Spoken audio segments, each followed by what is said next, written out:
Good morning, long time no see. So since the last video, there's been a lot going on. This Saturday we have our first market of the year. It is called the Dead Threads Vintage Market. We did it last year, we're doing it again this year, and it's just been getting ready for that. Now I'm gonna be at the market, but then the shop, official brick and mortar, is also going to be open. So it's a lot of work. I'm trying to get things organized, put out, ready, priced. So it's exhausting. Now, any vintage sellers out there who do markets, you know it's a lot of work. It can be a lot of stress. Luckily, this market is in town. I don't have to travel very far for it, which is great. So I have vintage that I've been holding specifically for this market. I also have some new vintage inspired pieces that I want to bring along. So I'll kind of show a little bit of that and a little bit of how I've been getting ready. And I know I've said this before, and I've accepted that this is just how I feel, but I'm not a huge market person.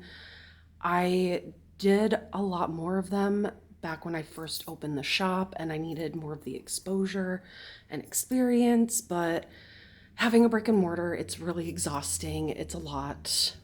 I have a lot of anxiety about it, but it's going to be great. I'll be amongst friends. It's just getting there and the anticipation leading up to it that is really stressful.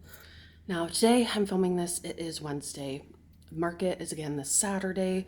I have done a fair amount. Really, the only thing is just to get everything packed up. We're setting everything up Friday night so that Saturday morning we don't really have anything to do, the least amount of stress as possible. So it's come to the point where I've done as much as I can prepping, and now it's just getting everything organized and set and good to go. So I guess I will show you a little bit of some of the things we'll be bringing to the market, what I've been doing to prep it, and see how the day unfolds from there. All right, so shockingly, it's not super organized back here, but it's as organized as it's gonna get. So one of the first things I knew I needed for this market, now these aren't vintage, they're vintage inspired, and last year I had some vintage inspired menswear and it did really well. I brought my vintage menswear because we're going to this market. It's a brewery, so you're gonna get a lot of guys. And I always like to have a little something for everyone. So these are going to be going out for the market this weekend. And I'm obsessed with it because look at these little tiki buttons. How cute is that? Now, I showed these on the last vintage haul video. So if you want a little bit more in depth, I will try to remember to post that video here.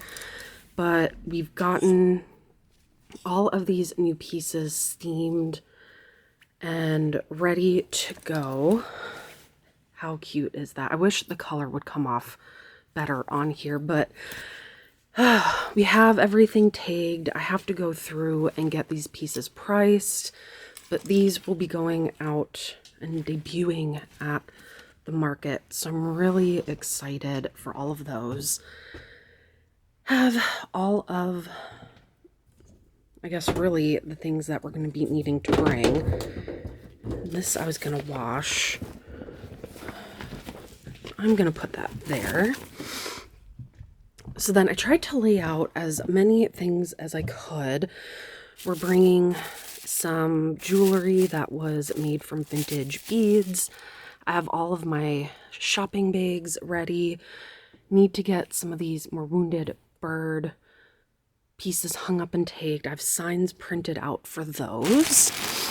And I'm also going to have a vintage suitcase filled with vintage clothing that needs a lot of work. So it's going to be super discounted.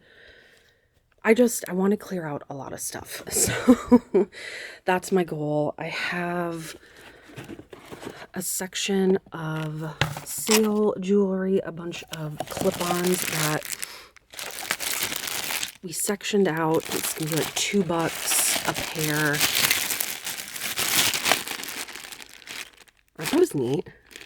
I really love these. I mean, I think these would be cool, even if you don't even want to wear them as earrings. You want to, I don't know, use them for a collage. I don't know. But have a lot of things that are going to be super cheap. I'm a little frantic. Again, these markets always get my anxiety up. It's a lot of work, and again, I work the next day. I'm back to doing 6 days a week, so I'm a wee bit tired. Oh yeah, this is an edition that wasn't in the last video. I got this, I think it was last year, and I was holding off on selling it until the right season, but it's a 3-piece set, little biking shorts. It's really pretty halter top with amazing buttons and a nice button blouse on top of it. Really, really excited about these. Again, I just have to get them priced and ready to go. So that's what I'm going to be doing today. Trying to get as ready as I can. And I'll be taking videos at the market. I'm not going to have my camera with because it's a little big. So I'll try to get as much cell phone video as I can. And any other prep that's needed. I have more vintage coming in. I'm hoping by Thursday or Friday. It's a bunch of vintage menswear. Getting anything delivered has just been a nightmare lately. So fingers crossed I'll have more to share in just a bit. All right, just got in one of the boxes of new vintage that I'll be bringing to the market this weekend. Now, I realized today that I have completely run out of hangers, so I am going to just start hanging everything up on the fabric, padded fabric hangers that I have. But it slips off, so I'm hoping I'll be able to make it work. I didn't realize I didn't have enough hangers for the market until today. But it doesn't matter. I'll figure it out. Now I just want to enjoy opening up this lot of beautiful vintage. Alright, now I have to take a moment to highlight the label on this blazer. J. Perry from Marvin Richards. Not familiar with that brand, but I just really love the graphics on this. As I said, I'm a label whore in the sense that I'm obsessed with labels. Not name brand, just really cool graphics. Now, this is a really fun one. It is perfect for this time of year. It is a swimsuit, and it is an Oscar de la Renta. I think this one is more 90s, but I love vintage swimsuits because you can use them as bodysuits. I do that all the time, and this one would make a really cute bodysuit. Throw a skirt over it. I love the print. Little built-in bra. I didn't mean for this video to be a vintage haul, but this is what goes into doing a market. Now, this is one that I was really excited about because it's a vintage robe in this really beautiful light pink with lace accents, and I'm going to be going really heavy on the vintage lingerie. I'm bringing all of the little camisole slips that I recently received, and I just like bringing things to the market that are easy to slip on, try on. They're not overly complicated, because at these markets, the last thing I know I want to do is spend time trying on a bunch of stuff in the dressing rooms. I want it to be as easy as possible. Got some vintage Lacoste men's pants. These are really cool. I don't do a lot with men's pants, mainly because the ones I get in are usually always pretty big, but looking at the racks, I realize I don't have really many of any left, so the opportunity came about, and I'm restocking just a little bit, but again, they have to be a very specific look and style. All right, so I unpacked all the items, brought some back. I got 10 items total. I'm now just going to steam get all of these tagged and priced. This is a really beautiful vintage kimono. So it's gonna be nice to have some new pieces at the market. And the reason why I try to do that is, again, I'm doing this market in town. My shop is here in town. It's less than a couple of miles away from the venue. So of course I have a lot of regulars that go to these markets and they've seen everything that's in the shop. So I just thought it'd be nice to have things that they haven't seen yet and keep it new and not stagnant. And that's what I like to do. It's what I've been doing for years when I've done markets.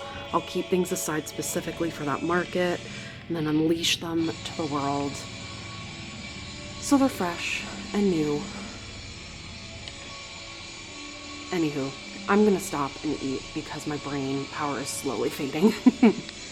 Okay, so it is the next day and I just got my box of vintage menswear. And I'll explain why this one is a little bit different and why I'm curious about what I'm getting. Now, the reason why this one is a little bit different is I bought from a small business that they repurpose vintage clothing that's been destroyed, and instead of throwing it, they repurpose it. But they also sell bulk vintage pieces as well.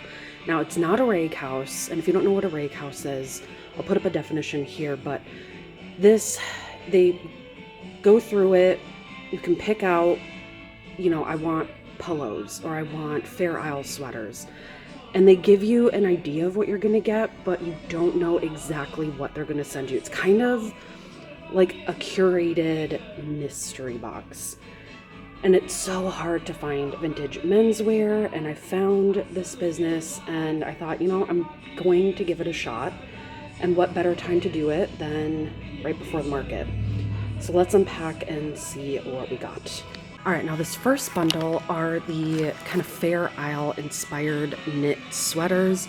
It's out of season for it, but still I keep selling men's sweaters, so I'm gonna go with it.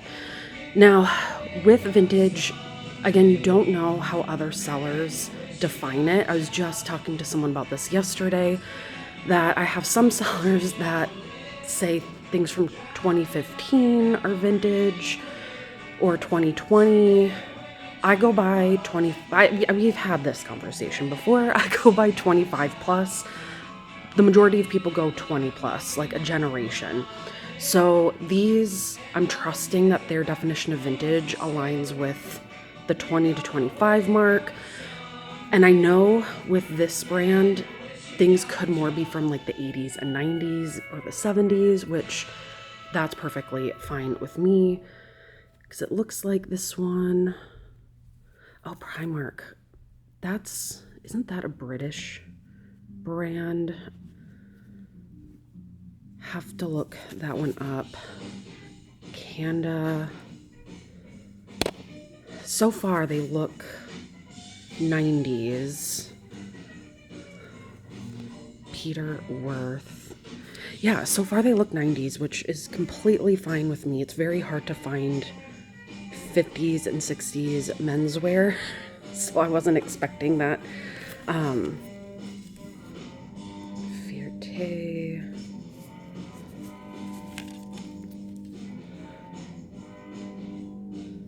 Yeah, so far everything looks really good.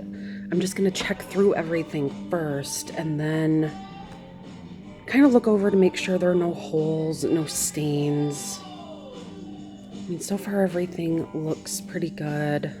Nothing smells. So yeah, I'm quite pleased with these so far, and they're really good, thick knit sweaters. I'm really impressed, and we'll see. We'll see how these do at the market, because it's going to be very hot this weekend, and I think the last thing people are going to be thinking about is buying sweaters. So we'll see. I might leave these here and bring some other men's pieces with, but I'll cross that bridge when I get to it. All right, so this next one is a lot of vintage short sleeve, I believe, Western button downs. Now these do really well for me, especially the pearl snap ones. Again, people of all genders buy these pieces, which is why I like having them in stock. The sizing is better. It's just, I love these button downs. So this one, oh, I almost thought, at first glance, I thought that said Hustler, and I'm like, I didn't know Hustler had a clothing brand. So Rustler, and yes, short sleeve. I just really like looking at what brands these are.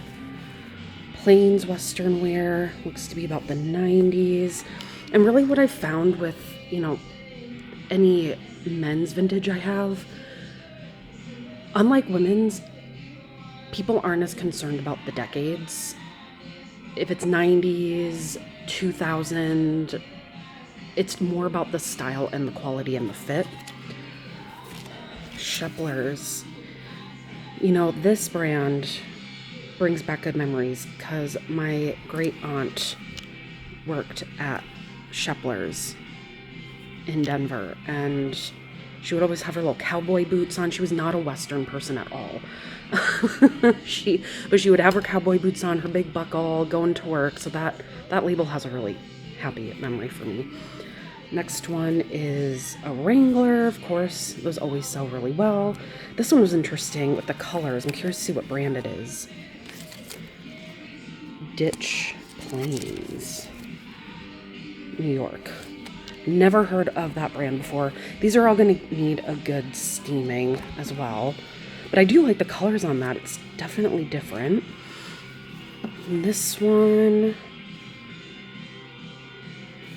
I wonder what brand this is. Here, let me put down the camera and check.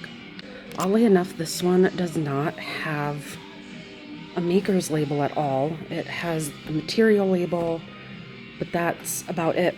Either way, really good shirt, and I think these will sell really well, especially if the price is right. So I was missing one of the knit sweaters, and I found it at the bottom of the box. I'm just setting that there. The next are a lot of polos. Now these are more of a risk for me. This is not my particular style that I have in the store. I've had a couple of pieces and polo sweaters and shirts in the past, and they've sold. So it's a good practice for me. And if you're a vintage seller out there, just because you don't necessarily like it doesn't mean it's not going to sell. So I'm practicing making good decisions. So yeah, a lot of these are long sleeve polo shirts, or no, rugby shirts. Oh my gosh. Can you tell, like, my brain is completely dead to the world right now? Rugby shirts, please don't make fun of me. Some of these don't have brands on them. Maybe I'll find them eventually, but they have some really good patches. Rugby Legend. Again, a lot of these I'm pretty sure are probably 90s. I'm not pricing them super high. I just really wanted new things to bring to the market. So these will be priced to sell. I more just wanted to experiment with this particular business to see what they would send me. Because I know some rake houses, you can go on video calls and they'll hold things up, show them to you. You can pick and choose that way. Sometimes you just buy a box and you may get shredded, stained stuff, you may not. With this, they had photos, examples, but again, you didn't know exactly what you were going to get. So this was more of a test run to see what I like. And I mean, so far I've gotten everything that I asked for. Not particularly loving the polos, but it has nothing to do with what the business sent me. It's just, I don't know. They're very casual. I'm not a casual person, so it's just personal preference. Oh yeah, okay, so this one does have a brand. Izod. What is this one? This one, it looks like the label faded or came out. But I do like the colors a lot. So overall, I really like everything. Again, these polos are going to be priced to sell. But overall, I really like everything, and I think this will be nice padding for the market. Again, it's at a brewery, so you're gonna have a lot of men coming in. A good part of my sales last year were guys. I was one of the only sellers that had any menswear, and I like to keep that going. All right, so it is Friday night. We have everything packed up for the market, and we're getting ready to head over there and set up. It's currently a little after 9 o'clock. We can start setting up at 10 p.m., which is really nice because then it's less of a rush tomorrow morning, getting things ready. And plus, we get a chance to set things up, see if I need to fill in some gaps in clothing. So we bagged up all the clothing. We have our racks, some displays, a little bit of everything. So wish us luck as we get things set up, and hopefully I'll remember to give little previews here and there.